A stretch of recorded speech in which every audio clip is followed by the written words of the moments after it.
Once upon a younger year, when all our shadows disappeared. Hai semuanya. Kembali lagi di acara keren terkece wow banget ya buat ini yaitu HTR hanya talk show. Nah jadi ini tuh kita udah lama banget gak sih? Udah lama banget. Ini udah episode 100 loh kali lah.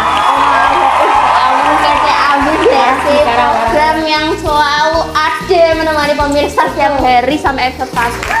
Terima kasih banget buat pemirsa yang udah mau support kami sampai saat ini. Nah, Kita mau bahas apa nih? Khusus episode spesial kita. iya kan, udah 100 tuh kayak oh my god, Kita harus ngasih nyamain Enif gitu ya. kita harus ngasih kalian sesuatu yang bermanfaat dan spesial. Yeah. Untuk hari ini kita mau bahas apa nih Kalila? Kalau ini kan kita kan secara generasi Z gitu ya, milenial yang juga didukung dengan kemajuan ilmu pengetahuan dan teknologi. Informatika nggak sih? Wah boleh tuh. Kira-kira mau belajar tentang aspek apa nih? Soalnya informatika kan aspeknya ada banyak tuh. Iya kan? Tapi kayaknya kalau kita cuman cenderung ke satu aspek tuh agak kurang gitu nggak sih? Gimana kalau kita mulai dari yang dasar dulu nih? Kita pelajarin informatika dari aspek hukum. Iya. Gimana menurut kamu? Soalnya informatika tuh kayak apa ya istilahnya dibilang baru lahir gitu nggak sih? Jadi kayak sensitif sama ya orang-orang sekitar kita kan kita nggak tahu ya mana ada yang berperilakuan baik, mana yang jahat kita kan juga nggak tahu. Manusia itu kan juga baik buruk ya. Bener Pasti banget. Ada juga yang niatnya baik, ada yang niatnya buruk. Contohnya apa nih kalau niat buruk di informatika? Ya buruk tuh kayak kalau aplikasi nggak mungkin mencuri gitu ya. Nggak mungkin sih. Mencuri data kali sih.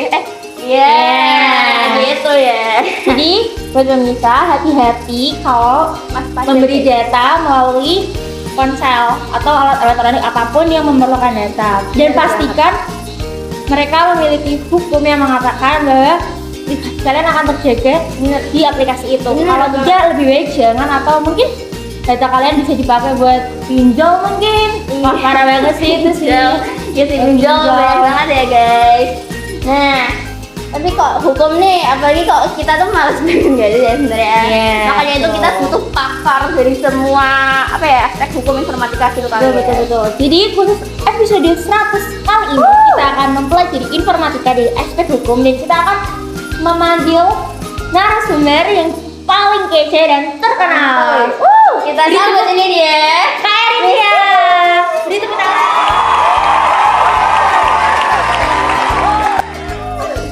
Halo Kak Erin, gimana kabarnya nih? Alhamdulillah. Makasih banget udah mau hadir dan makasih banget, memberitahu kita dan para penonton di rumah tentang informatika dari aspek hukum. Jadi tanpa berlama-lama, mari kita langsung mulai ke Check this out.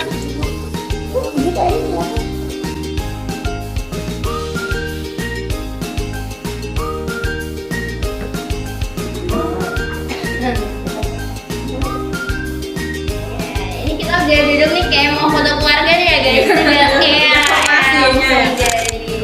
Nah, Kak Erin, ini maaf banget ya gangguannya, tapi Kak Erin bangga gak sih jadi special guest kita di episode ke-100 ini? Gue ya bangga banget, soalnya aku tuh sering banget nonton acara ini. Oh iya,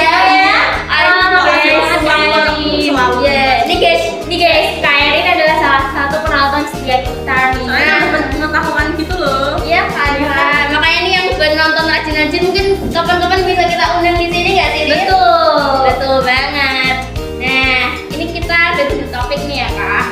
Kan aspek hukum informatika tuh bisa dibilang cukup penting ya di dunia informatika ini. Biar apa sih? Nggak ada kayak kejahatan misalnya kayak pencurian data lah. Apalagi membajakan ya, mentang-mentang negara agraris jadi banyak banget salah software yang bisa dibajak nih guys. Apalagi dengan orang yang tidak bertanggung jawab. Makanya Kak Erin di sini untuk memberi edukasi kepada kita supaya kita bisa menghindari ya untuk aksi-aksi pembajakan seperti itu. Bisa dimulai mungkin Kak? Mau mulai dari ya. Ini yang paling dasar Kak. Lisensi komersial kan tau gak sih? Lisensinya kita kita tahu. Cuma Iya. kalau lisensi ditambah komersialnya kita nggak tahu. Iya, Yang di sini ya. Lisensi komersial itu tuh merupakan lisensi yang bersifat paling restriktif, yang paling mengikat gitu loh. Dan biasanya diterapkan buat perangkat lunak yang berbayar. Terdapat beberapa peraturan yang mengatur hal yang boleh atau tidak boleh dilakukan oleh pengguna selama masa pemakaian juga. Dan lisensi komersial itu rentan terhadap tindakan membajakan. Jadi mungkin yang budget ini tuh karena kan mungkin aplikasinya bagus banget tuh, tapi berbayar dan terlalu mahal untuk dibajak gitu. bisa mungkin lisensi komersial tuh lisensi penting tapi malah jadi banyak sasarannya ya, sasaran baru. Jadi bumerang buat Iya. developernya sendiri. Lisensi Kalau yang lain gimana Kak? Iya.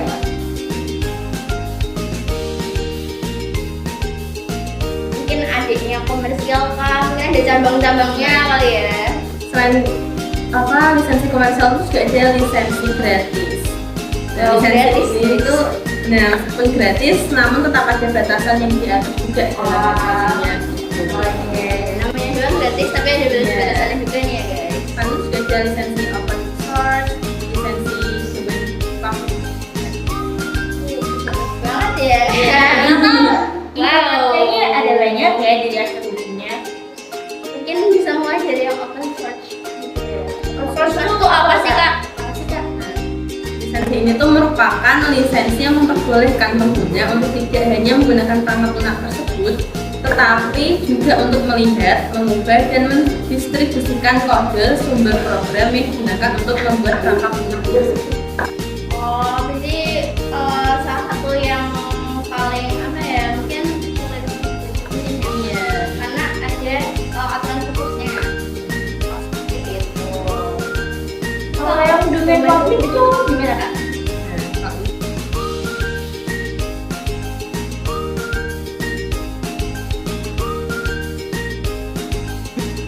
Lisensi domain public itu merupakan jenis lisensi di mana semua hak cipta terhadap perangkat lunak telah dilepaskan oleh pembuat perangkat lunak, sehingga kepemilikan perangkat lunak tersebut diberikan kepada masyarakat. Oh, jadi ini berarti udah nggak terlalu terikat sama pemiliknya. Berarti hampir sama kayak yang free gitu nggak sih Kak? Ya, Cuma bedanya ini lebih tidak terlalu ada beberapa batasan yang masih bisa kita gunakan karena buat kalau pembajakan sendiri itu gimana Kak? nah, kebanyakan bisa langsung lihat video berikut ini. Mari kita saksikan video ini bersama-sama. Modus penipuan melalui modifikasi aplikasi dengan korban sebanyak 492 orang dan kerugian mencapai 12 miliar rupiah. 13 tersangka telah diamankan. Mereka memiliki peran yang berbeda seperti pengembangan paket kit, mengumpulkan database korban, menguras rekening korban, hingga melakukan penarikan pada rekening korban. Polisi mengingatkan masyarakat untuk waspada saat mengunduh aplikasi, membuka link, juga membuka pesan dari nomor tak dikenal. Dalam aksinya modus dari pelaku yakni mengirimkan link ke aplikasi pesan singkat korban yang menyatakan korban telah memesan paket dan kirimannya telah tiba. Dalam kasus penipuan berkedok pesan singkat kiriman paket yang dibongkar Bareskrim, korbannya sebanyak 493 orang dengan kerugian mencapai 12 miliar rupiah. Oh, jadi kayak gitu ya, membajakan lewat OTP. Iya, bahaya banget sih. OTP itu paling lama 1 menit gak sih Kak? Iya, ada yang sampai ngomong juga kan. Jadi buat berpisah nih yang misalnya mau login Gojek, Instagram, Twitter, Line, WhatsApp, hati-hati sama kode OTP-nya, jangan sampai disalahgunain sama orang lain. Harus waspada ya. Guys, ini tuh salah satu program yang biasa di talkshow kita nih Kak. Jadi kita akan buka Q&A bagi pemirsa di rumah yang mau mendalami materi secara Lebih lanjut, bisa tinggalkan pertanyaan-pertanyaan pemirsa di bawah ini. ini guys. Nah, Sambil tunggu, Q&A, kita mau tanya-tanya nih sama Kak Erin nih. Kenapa sih Kak Erin tertarik untuk mempelajari informatika di aspek hukum ketika itu ada seperti ekonomi, pendidikan. Kita ada ceritanya. Oh iya, wow. Apa tuh Kak? Waktu SMA, Iya. aku pernah kena penipuan. Oh iya? Wow, Iya. jurusan yang diawali dengan penipuan nih guys. Aku dicek Iya. gitu sama nomor gak dikenal gitu kan. Iya, habis itu tuh disuruh mencet nomor gitu kan, kayaknya ini bakal bejat nih ya nomorku. Terus apa ya, dendam banget. Ya kamu kok boleh tahu chatnya itu tentang apa sih Kak? Nih, bisa nih. Kalau bisa ntar beli juga bisa nih. Oke, Astaga, kayak menolakkan Tuhan dan gitu. Iya. Iya kan, Banget ya. iya sih. Aku kira sama gitu kan Kak. Iya. Mungkin nambah uang kuliah kali Iya, kan aku pengen ya, jadi aku pencet ya ampun.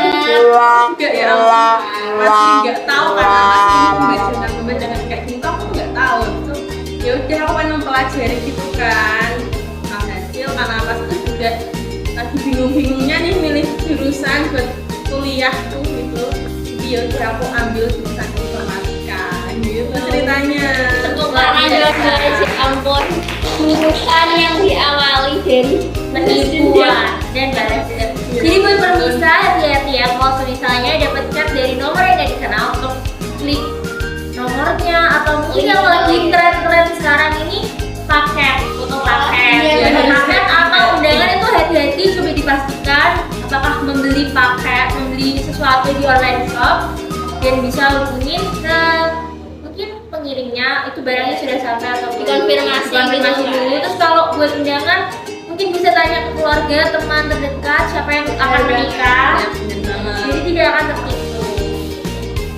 Oke, ini sepertinya sudah ada pertanyaan yang masuk karena pertanyaannya ini apa perbedaan lisensi komersial dan lisensi garis atau freeware? Oke, ini bisa aku jawab. Di lisensi gratis itu lebih bebas dan buat pribadi dan bisa buat pribadi gitu. Contohnya itu kayak Firefox gitu loh. Oh, yang bisa akses langsung gitu Iya, ya? akses langsung. Kalau buat yang komersial itu buat perdagangan dan menjual sebuah software gitu. Contohnya itu kayak Windows. Oh iya. Jadi kalau komersial itu sebenarnya itu malah buat tujuan khusus, tapi malah jadi sarang membajakan. Karena ya tujuan khususnya yang komersial itu kan Kak, jadi punya gitu buat mungkin dapat cuan, tapi malah jadi barang sendiri. Jadi itu agak kayak gitu ya sih. Aplikasinya mungkin sudah bagus, tapi baju itu sudah lewat. Malah yang freeware yang bisa kita akses secara langsung itu malah lebih aman karena itu mungkin terbuka kali ya. Jadi jarang untuk ada pembajakan. Oke, ini pertanyaannya. Oh iya, ada lagi guys. Ada lagi kalian. Oh ini ada nih Kak yang ngerti apa itu apa tuh yang domain publik tadi nggak sih Kak? Iya, benar. SF ini tuh pengetahuanku adalah Yayasan Perangkat Lunak Bebas. Ini sebuah organisasi mendefinisi perangkat lunak bebas dan merilis daftar lisensinya. Daftar tersebut membedakan perangkat lunak kompatibel dan non-kompatibel dengan lisensi FSF, yaitu lisensi publik umum, yaitu sebuah lisensi copyright, dan lisensi-lisensi tidak bebas menurut FSF. Oh, kayak perusahaannya gitu kan? Wah, jadi seperti itu nih. Ada sudah terjawab? Apakah sudah? Oke, sudah. Oke, kita masuk ke pertanyaan terakhir ya. Untuk sesi kali ini, contoh pelanggaran lisensi software itu apa aja sih Kak? Mungkin biar bisa dicegah atau dihindari gitu ya. Contohnya apa aja sih? Contoh pelanggaran lisensi software itu kayak membajakan atau yang bisa disebut hacking ya. Terus penggandaan tidak sesuai lisensi. Ah iya. Dua contoh. Dia dapat lisensi jadi diganti kan gitu kan ya. Ya enggak. Seru juga ya ternyata. Jadi gimana nih pemirsa? Apakah sesi kali ini tuh sangat seru? Seru banget ya sih.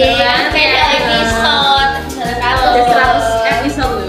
Ini keren banget sih, parah sih. Jadi sesi kita mungkin udah sampai episode kali ini mungkin udah sampai sini aja ya Kak Lila ya.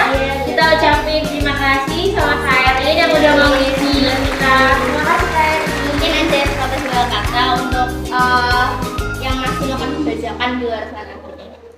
Jadi kita harus lebih waspada lagi sih.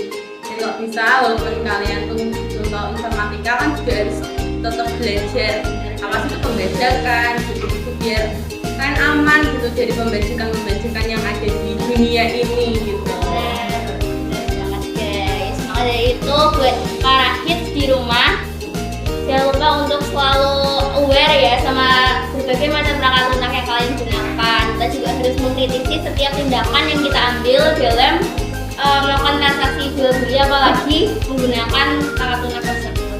Tuh.